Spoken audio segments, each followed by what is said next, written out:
जो कर रहे हैं उनका नाम हुतीज है। जहां हो रहा है वो रेड सी है। रेड सी जो है वो सुएज कनाल, जो कि अफ्रीका, जो इजिप्ट जो है उसके सदर्न टिप पे है, और इसका एक छोटा सा, मतलब आप समझ लें कि स्ट्रेट है। उस स्ट्रेट में ये सब कुछ हो रहा है। उस स्ट्रेट का नाम, जो इट्स वेरी इंपॉर्टेंट बिकॉज यहाँ से जो वर्ल्ड ट्रेड जो सी से होता है उसका 12% ट्रेड यहाँ से गुजरता है, और 30% ऑफ उस ट्रेड का जो कंटेनर शिप जाती हैं। जैसे ना शिप एक दो तरीके के होते हैं, एक शिप में कंटेनर्स होते हैं बड़े बड़े लदे हुए, दूसरे शिप होते हैं उसमें कंटेनर नहीं होते, बल्कि और तरीके की एलएनजी हो गया या दूसरे तरीके का वो प्रोडक्ट ले जाती हैं। तो उसका जी 30% यहाँ से जाता है। इसका नाम है बाब एल मंदेब। ये सुएज बाबल कनाल मंदिर, में पड़ा। या बिल्कुल। ठीक है ना।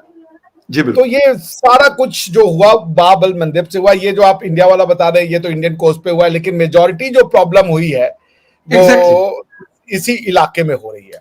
ये करने वाले हुती हैं। हुती वो लोग हैं जो यमन के पश्चिमी यानी वेस्टर्न इलाके में उनका कब्जा चलता है। ये शिया लोग हैं। इनको सपोर्ट देता है ईरान। जो यमन है इसका जो 30% पॉपुलेशन सुन्नी है और 70% पॉपुलेशन इसकी शिया है। आज की डेट में यमन जो है वो हुती रिबल्स के द्वारा कंट्रोल किया जाता है, एटलीस्ट उसका वेस्टर्न पार्ट। ठीक है ना। जब अक्टूबर, जब से ये कॉन्फ्लिक्ट शुरू हुआ था इसराइल के अगेंस्ट में, उन्होंने इसराइल पे मिसाइलें भी फेंकी थी और भी बहुत सी चीजें फेंकी, मगर हुआ ये कि उन मिसाइलों को यूएस ने और सऊदिया ने, दोनों ने इंटरसेप्ट कर लिया, और वो उनकी जो रीच थी वो इसराइल के लैंड तक नहीं हो पाई। तो यानी कि मजे की बात है कि हुती का जो मिसाइल है उसको सऊदिया ने इंटरसेप्ट किया इसराइल को बचाने के लिए। This is something. अब उनके पास कोई रास्ता नहीं बचा कि वो और किस तरीके से अटैक करें। और आपको ये पता है कि ये अंसार अल्लाह ग्रुप के लोग हैं, और इनका अंसारुल्लाह। सपोर्ट, हाँ अंसारुल्लाह, ये इनको सपोर्ट पूरा का पूरा ईरान से प्राप्त है। ये जी ईरानियन बैक लोग हैं। जी जी। ठीक है। तो इन्होंने जब देखा कि वो हमारा सक्सेस नहीं हो रहा है अटैक, और अमेरिका और सऊदिया ने हाथ मिला लिया इसराइल के अगेंस्ट में, सो दे वर शॉक्ड। फिर उन्होंने ये कहा कि ये जो बाब अल मंदेब का इलाका है सुएज कनाल का, ये समझिए बिलियंस ऑफ ट्रेड का रूट है। उन्होंने कहा कि हम यहां अटैक करेंगे, और इसी श्रेणी में अटैक चालू रहा। जो अभी जो शिप पे अटैक हुआ, कल जो इंडिया के पास इजरायली शिप पे अटैक हुआ, वो हालांकि जो पेंटागन कह रहा है कि वो हुतियों ने नहीं किया बल्कि ईरानियंस ने किया है। ईरानियंस का ड्रोन है कि अटैक किया है। तो ये तो पूरा का पूरा बैकग्राउंड है कि क्यों ये सब हो रहा है। अब रही बात की, देखिए इतना आसान ये गेम है नहीं, क्योंकि ये कह देना कि इवन क्रिश्चियन कंट्रीज में सारे के सारे प्रो इजराइल है, ऐसा नहीं है। बिकॉज आपको पता है कि जूइश हेट्रेड मुस्लिम से ज्यादा तो क्रिश्चियंस में पाई जाती है। ठीक है ना। तो वो भी ये चाहते हैं, क्योंकि अगर, मेरा ये कहना है कि अगर हुतीज ये कर रहे हैं तो आप सना पे अटैक क्यों नहीं कर रहे हैं? अगर बाब अल मंदेब के ट्रेड एरिया पे अटैक हो रहा है, सी रूट पे अटैक हो रहा है, तो आप सना पे अटैक क्यों नहीं कर रहे? क्या अमेरिका को रोक रहा है कि वो सना पे एक दो मिसाइल फायर कर दे? वो नहीं कर रहे हैं।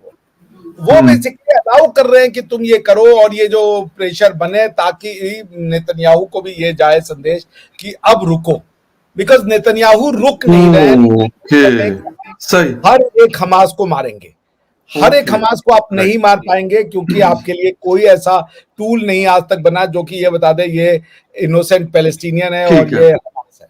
आप नहीं पता लगा सकते। और उनको बार बार अमेरिका ये सिग्नल दे रहा है कि enough is enough, you should now cool down, you should now back down, but वो बैक डाउन करने को तैयार नहीं है। तो ये इन सब का बैकग्राउंड है, और मुझे लगता है कि ये एक प्रेशर टैक्टिक्स अच्छा डॉक्टर साहब, अगर ईरान, बिल्कुल मैंने आपको बिल्कुल इंट्रो में भी मैंने बताया कि ईरान का नाम सुनने में आ रहा, और मतलब इस एरिया में अटैक शायद यमन के हौसीज जो हैं वो मेरे ख्याल कर भी नहीं सकते, शायद मुझे जो अंदाजा हो रहा है काफी, क्योंकि एक दूर इलाका, उनके पास इतनी मतलब state of the art technologies तो नहीं है कि वो कर सके। लेकिन अगर ईरान ये कर रहा है, बट वो जहाज यकीनन वो इजराइल से इंडिया आ रहा था, तो और उनके पोर्ट के आपकी शायद 200 नॉटिकल माइल्स या इसके आसपास, इतना दूर नहीं था कि जिसे कहा जाए। तो ईरान इस तरह की चीज कैसे कर सकता है? क्योंकि हिंदुस्तान के साथ उनको पता है कि हिंदुस्तान ने उनका बड़े मुश्किल वक्तों में साथ दिया है। आज भी उनके साथ ईरान, तेहरान और न्यू दिल्ली के बीच में बड़े अच्छे टाइज हैं। तो ये कैसे मतलब मुमकिन हुआ? ये मेरे लिए बड़ा हैरान कौन है। अगर पेंटागन ये कह रहे कि ईरान ने किया हुआ, और चांसेस भी ऐसे लग रहे हैं। देखिए, अब ये तो फखर भाई, इट कुड भी, जिसे कहते हैं ना कि एक चाल चली अमेरिका ने कि ईरान और इंडिया के बीच में रिफ्ट क्रिएट करो। जबरदस्त, जबरदस्त point. Yes, agree because sir, कि अभी एग्री तक सर, तो न्यूज सिर्फ पेंटागन ने ब्रेक करी है ना, और तो कोई एग्री इसकी sir, agree sir, agree sir. Verification हुई नहीं है। और ओके, इजराइल को प्रोटेक्शन का मतलब है ईरान को डिस्ट्रक्शन। इजराइल को सबने मान लिया। मैंने आपको बताया कि हुतीज ने जब मिसाइल फायर किए इजराइल की डायरेक्शन में, तो सऊदियों ने उसको मार के गिरा दिया। तो Saudis have protected Israel Baba. Point ये है कि ये this I mean both the possibilities, because हम तो यहाँ वी आर सिर्फ, जिसे कह लीजिए, प्रोबिंग इन द डार्क। या लेकिन मैं इसको मानने को तैयार नहीं हूं कि ये इतना आसान है कि आपने ये आइडेंटिफाई कर लिया कि अगर मान लीजिए ड्रोन ईरान से आया भी, तो ये कैसे आप कह सकते हैं कि उसमें गवर्नमेंट का ही हाथ है? हो सकता है कोई न्यूसेंस क्रिएट करने वाले बंदे ने क्रिएट कर दिया हो। अब आपको इजराइल को ये, अरे ईरान को तो ये देना पड़ेगा ना बेनिफिट ऑफ डाउट कि वो इन्वेस्टिगेट करे मैटर को और उसकी तह तक जाए और पता करें कि भाई क्या हुआ है क्या नहीं हुआ है। ऐसे कैसे हम कह सकेंगे कि ईरान हुआ है और इंडिया जो है कल ईरान के ऊपर चढ़ दौड़े कि तुमने ऐसा कैसे किया? There is much more than what meets the eye वाला हिसाब किताब है। जो दिख रहा है गेम उससे कहीं ज्यादा लंबी है। और इस समय इंटरनेशनल पॉलिटिक्स इतनी डिवाइडेड है कि आप कुछ नहीं कह सकते कौन क्या चाल चल रहा है। जो दिख रहा है वो नहीं है, जो नहीं दिख रहा है वही है। फखर भाई, ये वाला सिचुएशन है। बहुत सारी कंस्पायरेसी थ्योरीज चल रही हैं। एग्जैक्टली।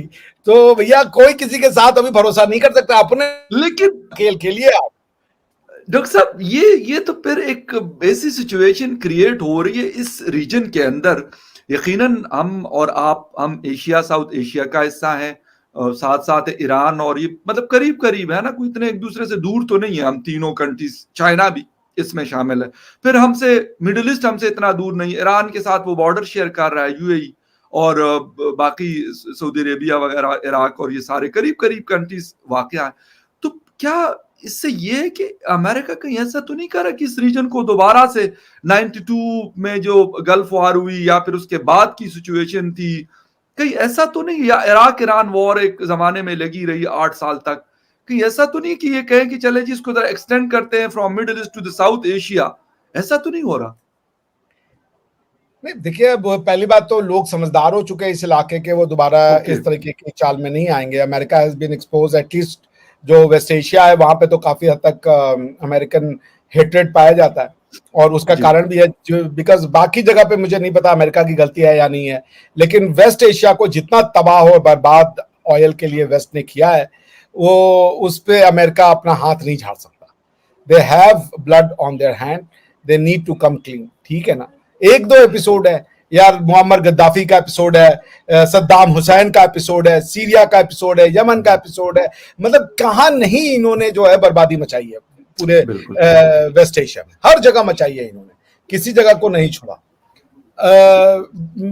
रही बात की, जो ये बात है कि क्या ये इसको रीजन को डिस्टेबलाइज करना चाहते हैं, मुझे नहीं लगता कि वो इस रीजन को डिस्टेबलाइज करने में इंटरेस्ट होंगे। यहाँ वो रीजन में फ्रैक्शन तो जरूर लाना चाहेंगे, क्योंकि डिवाइड एंड रूल वाली बात है। क्योंकि अगर ये रीजन फ्रैक्शन होता है तो उसके काफी फायदे उनको मिलेंगे। लेकिन दिक्कत यह है फकर भाई कि आप चाइना के रोल को नहीं भूल सकते, क्योंकि अभी भी ये बात तो चली रही है कि क्या ये जो अटैक हुआ इजराइल पे, ये चाइना ने तो नहीं करवाया था।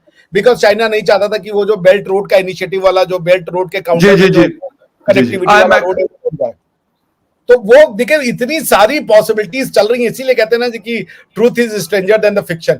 अब वो जो सच्चाई सामने आएगी वो हम में से किसी को नहीं पता होगी। और ऐसी कोई इन्वेस्टिगेशन एजेंसी नहीं है जिसकी इतने जुरिस्डिक्शन में रीच हो। और चूंकि ये गेम कोई छोटे मोटे लेवल पे तो नहीं खेले जा रहे हैं, ये तो सॉवरेन लेवल पे खेले जा रहे हैं, ये खेले जा रहे हैं कैबिनेट मिनिस्टर्स के लेवल पे।